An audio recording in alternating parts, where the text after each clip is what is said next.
बिस्मिल्लाहिर्रहमानिर्रहीम अल्लाहुम्मा सल्ली अला मुहम्मदिन व आलि मुहम्मद। बुर्ज सौर या वो अफराद जिनका नाम बे और वाव से बनता है।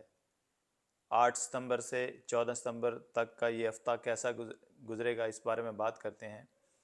ये हफ़्ता आपका काफ़ी अच्छा गुज़रने वाला है।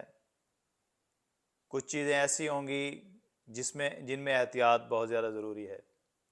आपको अपने घर का माहौल खुशगवार रखने की कोशिश करनी होगी, वरना उतार चढ़ाव आ सकता है। क्योंकि इस हफ्ते काफ़ी सारे मामलात आपके बिगड़ते हुए भी नज़र आते हैं। इस वजह से आपको चाहिए कि बुर्दबारी और खुश इखलाकी का मुजाहरा करें।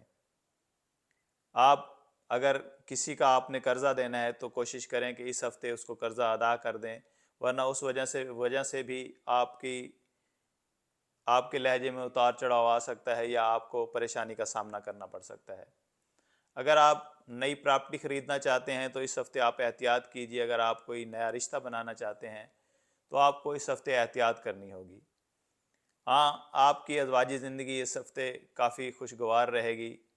अगर आप कहीं बिज़नेस करते हैं तो आपको फ़ायदा होने के इम्कानात नज़र आते हैं। अगर आप कहीं नौकरी करते हैं तो आपको अपनी नौकरी में एहतियात का मुजाहरा करना पड़ेगा। अगर आप इस हफ्ते अपना सदका देते हैं तो काफ़ी सारी चीज़ें आपकी बेहतर हो जाएंगी। अगर आपके सदक़ात की बात की जाए तो जुमे के दिन सफ़ेद चावल और चीनी आप कहीं कीड़ों मकोड़ों को फेंकें तो आपको इससे बहुत ज़्यादा फ़ायदा होगा। आपके मामलात जो आपको परेशान कर रहे थे वो हल होते दिखाई देते हैं।